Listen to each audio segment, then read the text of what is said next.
ایک فوجی چال جو غلط پڑ گئی، ایک اربوں ڈالر کا جوا جو الٹا ہو گیا، اور عالمی طاقتوں کا توازن جو ہل کر رہ گیا۔ آئیے آج ہمارے ماخذ کی روشنی میں دیکھتے ہیں کہ امریکہ اور ایران کی اس حالیہ کشیدگی نے پوری دنیا میں کیسی ہلچل مچا دی۔ دیکھیں، ماخذ کا یہ ایک جملہ ہی ساری کہانی بتا دیتا ہے۔ مارکیٹ کھلتے ہی سب کچھ تتر بتر ہو گیا۔ یہ اس افراتفری کی بات ہو رہی ہے جو ایک بہت ہی سوچے سمجھے منصوبے کے الٹا پڑنے سے پھیلی۔ تو سوال یہ ہے کہ آخر وہ منصوبہ تھا کیا، اور اس نے عالمی معیشت کو اتنی بری طرح کیسے ہلا دیا؟ اچھا، تو ہر کہانی کا کوئی نہ کوئی نقطۂ آغاز ہوتا ہے۔ اس کہانی کی شروعات ہوتی ہے ایک فوجی کارروائی سے۔ بظاہر تو یہ طاقت کا ایک مظاہرہ تھا، لیکن اصل میں اس نے ایک ایسے واقعات کے سلسلے کو جنم دیا جس کی کسی کو توقع ہی نہیں تھی۔ تو ہوا یہ کہ سب کچھ شروع ہوا جنگ بندی کی خلاف ورزی سے۔ ماخذ کے مطابق امریکہ نے ایک ایرانی تجارتی جہاز پر حملہ کر دیا۔ اب ایران نے اس پر بالکل بھی انتظار نہیں کیا۔ اس کا فوجی جواب نہ صرف فوری تھا بلکہ بہت فیصلہ کن بھی تھا۔ اور صرف یہی نہیں، ایران نے امن مذاکرات کے اگلے دور سے دستبرداری کا اعلان کر کے سفارتکاری کے دروازے بھی ایک طرح سے بند کر دیے۔ لیکن ایران کا اگلا قدم وہ فوجی نہیں تھا، وہ تھا معاشی، اور یہ ایک بہت بڑا قدم تھا۔ ایران نے آبنائے ہرمز کو بند کرنے کا اعلان کر دیا۔ اب یہ سمجھنا ضروری ہے کہ آبنائے ہرمز عالمی تیل کی سپلائی کے لیے ایک شہرک کی طرح ہے، تو اس کو بند کرنے کا مطلب تھا کہ اس کے اثرات پوری دنیا پر پڑنے والے تھے۔ اور پھر وہی ہوا جس کا ڈر تھا۔ اس ایک اعلان نے عالمی منڈیوں میں جیسے ایک طوفان کھڑا کر دیا۔ جیسے ہی آبنائی کی بندش کی خبر پھیلی، ایک ایسی اقتصادی لہر اٹھی جس کا اثر بہت شدید تھا، اور سچ پوچھیں تو بہت سے لوگوں کے لیے یہ بالکل ہی غیر متوقع تھا۔ حیران کن طور پہ کچھ لوگوں کی پیشن گوئیوں کے بالکل الٹ ہوا۔ تیل کی قیمتیں گرنے کے بجائے آسمان سے باتیں کرنے لگیں۔ ماخذ تو اسے بے قابو سطح کہتا ہے، اور دوسری طرف دنیا بھر کی سٹاک مارکیٹیں دھڑام سے نیچے گرنے لگیں۔ لیکن یہاں ایک بہت اہم سوال پیدا ہوتا ہے، آخر قیمتوں میں کمی کی توقع کی ہی کیوں جا رہی تھی؟ تو اس کے پیچھے ایک بہت بڑی کہانی ہے۔ ماخذ ہمیں ایک ایسے مالیاتی جوئے کے بارے میں بتاتا ہے جو بہت بری طرح، بلکہ کہنا چاہیے کہ تباہ کن طور پر غلط ثابت ہوا۔ دیکھیں، منصوبہ بہت سیدھا سادہ تھا۔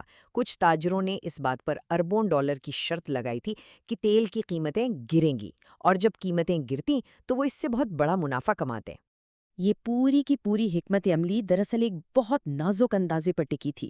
وہ اندازہ یہ تھا کہ ایران کا رد عمل بہت کمزور اور پریڈکٹیبل ہوگا، یعنی جیسا سوچا جا رہا ہے ویسا ہی ہوگا۔ تاجروں نے اسی بنیاد پر قیمتوں میں کمی پر اپنا سارا داؤ لگا دیا تھا۔ لیکن پھر ایران نے ایک ایسا قدم اٹھایا جس کی کسی کو امید نہیں تھی، اور اس نے پورے کھیل کو ہی پلٹ کر رکھ دیا۔ تو منصوبہ کیا تھا؟ منصوبہ تھا کہ تیل کی قیمتیں $65 فی بیرل تک گریں گی، اور تاجر اربوں کا منافع جیب میں ڈالیں گے۔ لیکن اصل میں کیا ہوا؟ حقیقت اس کے بالکل برعکس تھی۔ تیل کی قیمتیں تو بڑھنا شروع ہو گئی، اور اربوں کے منافع کا خواب دیکھتے دیکھتے اربوں کے نقصان میں بدل گیا۔ اب یہ صرف ایک معاشی جھٹکا نہیں تھا، اس کے اثرات سفارتی سطح پر بھی نظر آنے لگے۔ ماخذ کے مطابق اس ایک واقعے نے عالمی اتحاد اور حمایت کے پورے منظرنامے کو ہی بدلنا شروع کر دیا۔